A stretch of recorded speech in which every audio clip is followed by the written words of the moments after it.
Eh ben, salut Antoine, merci d'être là aujourd'hui. Est-ce que tu peux te présenter, nous dire voilà quel âge tu as, qu'est-ce que tu fais dans la vie et pourquoi tu es venu à la Souloc, comment ça s'est fait?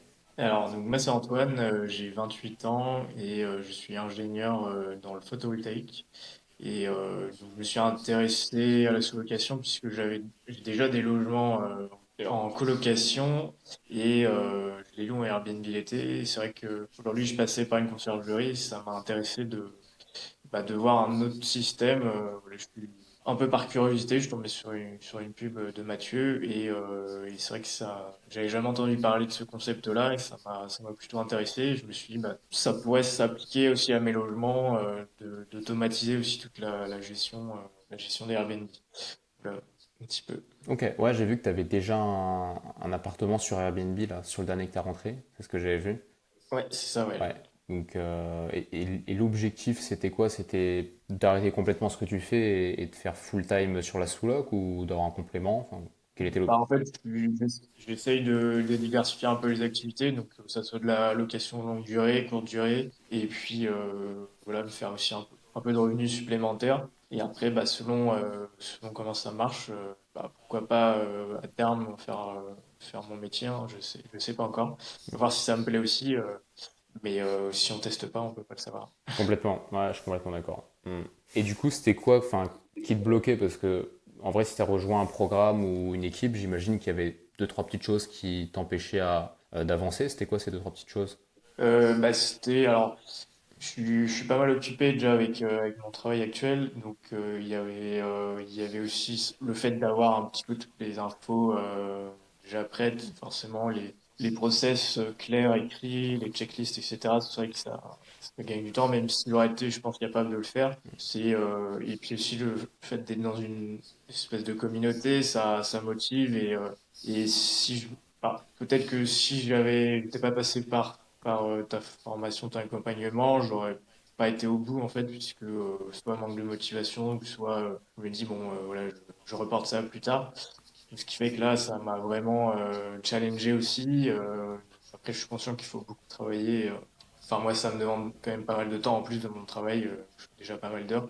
Donc, c'est vrai que les premières semaines, ça a été très challengeant, mais voilà, c'est quelque chose que j'aime.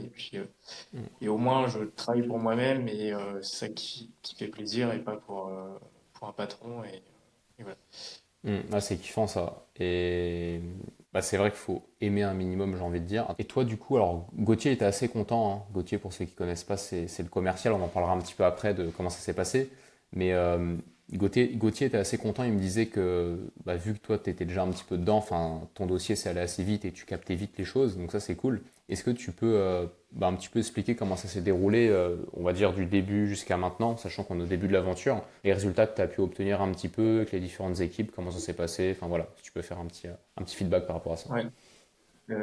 Donc là, ça fait un petit peu moins d'un mois que qu'on avait signé le contrat ensemble. Et qu'après, au début, les premières étapes, c'était donc la création de la société. Donc moi, je suis parti sur une SASU. Et après, une fois que le cabis était en cours, Gauthier m'a contacté. Et c'est vrai qu'en une demi-journée, il m'a envoyé 4 à 5 contacts de propriétaires qui étaient déjà plus ou moins chauds pour faire la sous-location. Et donc après, c'est là où je suis intervenu, donc je les ai rappelés et j'ai visité leur logement donc, dans la foulée. Et donc sur les quatre cinq il y en avait 3 qui étaient plutôt encore très intéressés. Donc ça a été plutôt là une phase de négociation après avec eux, sachant que certains étaient, voilà, ils étaient un peu plus réticents parce qu'ils avaient un manque d'informations sur la société qui venait d'être créée, ils comprenaient pas trop le lien aussi Mm. avec la société Nesmi, etc. Donc c'est vrai qu'il y a un propriétaire qui a été plus compliqué à négocier, mais ça l'a fait. Donc la négociation, ça a été d'augmenter légèrement le loyer. Mm. Comme ça, tout le monde était gagnant dans l'histoire. Ok. Mais voilà, ça s'est terminé comme ça. Et donc, j'ai signé le bail, samedi dernier, donc à peu près 3 semaines après mon inscription. Et donc, je l'ai équipé dans la foulée. Et donc là, il est en location il est en location je l'ai mis en location 2 jours après. Et j'avais mis les prix un peu plus bas, oui, histoire d'avoir des Mm. voyageurs assez vite et d'avoir les premiers avis. voilà, là, cette année. Moi, j'ai vu, c'est un T3, c'est ça? C'est Ouais, celui-là, T3, ouais. ouais. Ok. Ouais, il est pas mal, hein, celui-là. Parce que j'ai vu, bah, le standing varie en fonction des logements qu'on trouve, mais là, c'est vrai que le tien, il est pas si mal, ouais. J'ai vu belle cuisine, belle salle de bain et tout.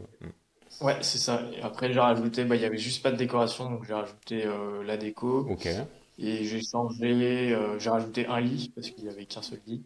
ok.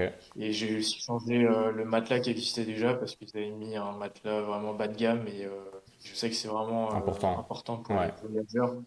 Moi-même dans mon Airbnb, j'ai la moitié de mes avis qui parlent des matelas qui sont de bonne qualité Hmm. et c'est vrai que ça fait le taf. Enfin, c'est plutôt vite rentabilisé de mettre 100, 200 euros de plus dans un Ouais, matelas. complètement. Moi, je dis toujours, je sais pas toi, ça t'a coûté combien là le aménagement. Enfin, je sais pas si on peut dire aménagement parce que c'est déjà meublé, mais toi, c'est un peu exceptionnel parce qu'il y a eu un petit peu de, t'as changé un matelas et tout. Mais souvent, nous, on n'en voit que des biens meublés. Bon, là, ça a été le cas. Mais étant donné que t'as quand même changé le matelas, ça t'a coûté combien toi? Parce que souvent, moi, je dis entre 200 et 500 pour Euh, l'aménagement, enfin la décoration. Mais là, toi, c'était un petit peu plus. Ouais, bah là, tu vois, juste pour les matelas, je suis sorti, j'ai payé 1000 euros quand même pour les deux, Ouais, ok. avec 500. sommier, matelas, oreiller, Hmm. couette.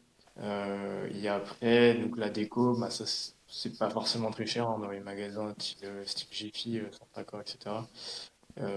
Mais je pense que j'estime à entre 1500, un peu plus de 1500 euros en tout. Hmm. Après, voilà, j'ai vraiment. Enfin, je pourrais faire les photos avant-après, mais ça a vraiment embelli le logement. Et puis, le but, c'est Hmm. vraiment de faire un truc propre avec un standing assez Ok. élevé. Et si jamais tu n'aurais pas eu le lit à changer, enfin le matelas du coup, et le sommier, ça aurait été 500 quoi. Ça t'aurait revenu à 500. Ouais, si, bah, il y avait déjà les deux lits plus Hmm. les deux matelas, oui. Ok. Ouais. D'accord, ouais, donc déco 500 à peu près, et après, bon bah là, le lit que tu as changé, ok, 1000 euros de plus. Ok, d'accord. Comme quoi, faut toujours avoir une petite enveloppe en plus, on sait jamais. Bah, finalement, le plus cher, ça va peut-être tout ce qui est drap. Si on va avoir trois lots de Hmm. draps, plus toutes les serviettes, etc., on a vite fait pour 200 à 300 euros. Hmm. La déco, finalement, c'est pas le plus cher. Et voilà, là, il y avait déjà un canapé, mais par exemple, si on doit rajouter aussi un canapé ou le transformer en canapé lit, c'est Hmm. pareil, ça peut être un petit billet. Et après, c'est pas perdu, hein, de toute façon. Ouais, complètement. Ok. Ok, super. Rentabilité, c'est comment? Parce que je sais que là, on l'a pas lancé, évidemment, on vient de le signer, on n'a pas un an de recul devant nous, mais d'ailleurs, on se refera une petite vidéo d'ici là. En physique, on viendra sur place s'il faut, ou dans les bureaux, mais qu'est-ce que ça donne le prévisionnel? Je sais pas si tu as pu voir. Vu que c'est un T3, je pense que ça doit être pas mal par rapport à un studio T2. Tu dois être. Donc là, au final, au niveau loyer, je suis à 680 euros. Ah oui, pas cher. Donc avec la petite augmentation que j'ai eue. Ça reste quand même cher pour Quimper. Après, Ok. Parce que pour un T3, c'est que dalle, pour hein. les 680 pour un T3, c'est vraiment pas cher. Dans ouais, une moyenne c'est ça. ville, mais après Quimper, je connais pas le secteur. T'as dû voir avec Mathéo, Et j'imagine. vu qu'il Hmm. il était, enfin, il est loué en tant que T2, enfin, il devait être loué en tant que T2 finalement. Donc, pour un Hmm. T2, ça restait Ok, un cool. T. Hmm. Mais oui, c'est sûr, là, T3, ça va. Hmm. Et après, moi, si je le loue à peu près 60 euros la nuit, c'est à peu près ce que je vise. Hmm. Ça sera un cash flow entre 400 et 600 euros par mois. Ok, d'accord. Ok, ça marche. Très bien, génial. Donc ouais, ça te ferait entre 5 et 7 à l'année, quoi, de cash flow. Ouais, entre 5 et 7 000. D'accord. C'est ça. Après, il faut voir dans le secteur. Donc l'hiver, c'est là où je sais pas trop comment ça va se passer. Mais là, le but, c'était vraiment de le lancer super vite pour avoir Hmm. la fin du mois d'août, avoir un max de voyageurs et Hmm. d'avis positifs Hmm, hmm, pour, hmm, hmm. Bah oui, tu l'as lancé. Là, actuellement, on est fin août. T'as pu le lancer déjà au mois d'août ou pas du tout? Ouais, bah, je l'ai lancé là lundi, donc là on est Ok, vendredi. Je suis déjà là au troisième groupe de voyageurs. trop bien. Ok, super. Bon, magnifique. Voilà. Ok, génial. Bah écoute, très bien. Et là, actuellement, ton taf, du coup, tu y restes, enfin, je veux dire, t'as pour projet de faire full sous loc ou, enfin, c'est quoi la suite, quoi, au niveau des objectifs?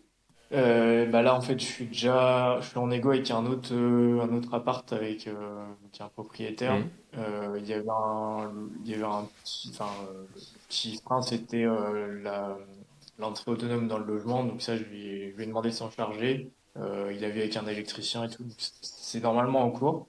Donc après si tout se passe bien, là c'est un T4 voire T5.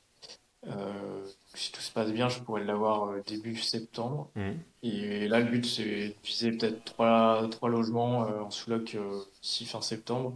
Et après, peut-être de voir un petit peu ce que ça donne, euh, pour éviter de prendre trop de risques non plus. Et puis après, si ça marche, je vais continuer là-dessus.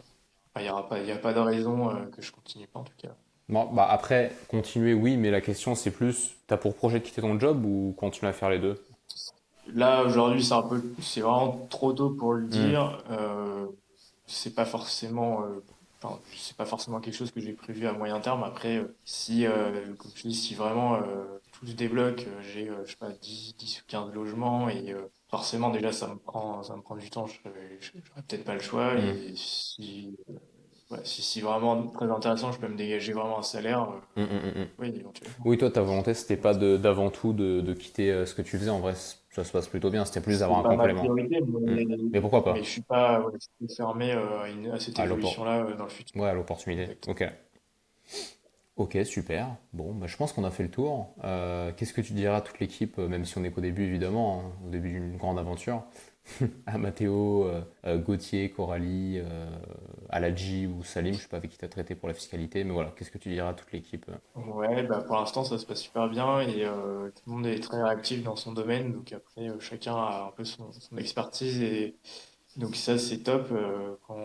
Il y a un groupe WhatsApp où dès qu'on a une question, on la pose et Hmm. donc il y a la personne qui est concernée par le sujet répond super vite. Donc c'est top. Ok. Et t'as pu échanger, parce que juste pour récap un petit peu comment ça s'est passé, t'as eu Ouais. Mathéo en premier, Gauthier, Coralie, enfin comment ça s'est goupillé? Oui, c'est ça. Donc, il y a eu Mathéo pour l'étude de Ok. marché. Donc, après, pour valider un peu la ville, le secteur, Hmm. etc. Après, une fois que c'était bon, il y a Gauthier qui a fait les marchés, les propriétaires. Il m'a filé les contacts. Et après, donc, il y a eu un petit peu Mathéo aussi pour la validation des logements, pour notre impression sur les visites. Une fois que c'était signé, donc j'ai vu aussi, enfin, en même temps, j'ai vu Coralie pour tout ce qui est checklist, déco, etc. Enfin, équiper le logement, voir un peu comment ça se passe aussi, les roulements, ménage, etc. Enfin, voilà, questions diverses. Ok. Et puis voilà. Ok, génial. La fiscalité, si tu passes par Salim, non? Enfin, savoir que tu passes par qui? Euh, non, c'était. Aladji. J'ai demandé un peu à conseil. Oui, oui, c'est Aladji. Ok. C'est qu'on a Euh, deux partenaires. Ouais. ah, ouais, c'est ça. Après, pour l'instant, j'ai pas encore pris la décision sur comment je le fais. Ok. Il m'a proposé Ah oui, une formation comme ça. pour te former, ouais, pour être autonome. Ok. Donc moi, je pense enfin, je l'aime bien vraiment maîtriser tout ce que je fais, Hmm, donc hmm, je pense que je vais partir là-dessus. Et hmm, voilà, comme ça aussi, il reste aussi un petit peu en support, mais hmm. c'est vrai qu'il est très réactif aussi. J'avais quelques problèmes au début, sans aucune facturation, il a répondu à mes questions. Donc. Ok, ok, trop bien, trop bien. Alors du coup, je pense qu'on a fait le tour. Est-ce que de ton côté, il y a des choses que tu aimerais aborder qu'on n'a pas vues aujourd'hui? Euh, C'était plutôt le sujet où je suis actuellement, c'est sur la sélection voilà, de la femme de ménage ou la personne qui va s'occuper du logement. Donc, c'est pas simple parce que enfin, il faut trouver la personne de confiance forcément. Hmm, Après, c'est négocier le tarif, hmm, forfait de ménage. Certains vont pouvoir faire le linge chez eux, d'autres pas, etc. Donc, c'est vrai que hmm. donc ça, là aujourd'hui, ça me prend un petit peu de temps sur faire des entretiens en fait, hein, finalement, Ouais, sur les personnes. Donc là, je vais en rencontrer une demain et puis on va voir ouais. si ça match pour aller plus loin et faire un test aussi, faire un premier Ouais, test. ouais. Bah, le point nord du business, c'est la logistique. Clairement, de toute façon, je le cache pas, je le dis et redis. Le gros point noir, c'est la logistique. C'est gérer les équipes ménage, gérer un petit peu, bah, ouais, les équipes concrètement, hein. Parce qu'en fait, plus t'as d'appart, plus t'as besoin de femmes de ménage. Faut les former, les recruter, qui restent. Et ça, c'est pas facile. Bon, moi, je m'en sors plutôt bien par rapport à ça.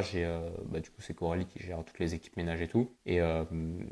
Et puis après, on est là pour ça aussi, pour aider par rapport à ça. Mais c'est vrai que, là, d'ailleurs, c'est un truc qu'on aimerait rajouter.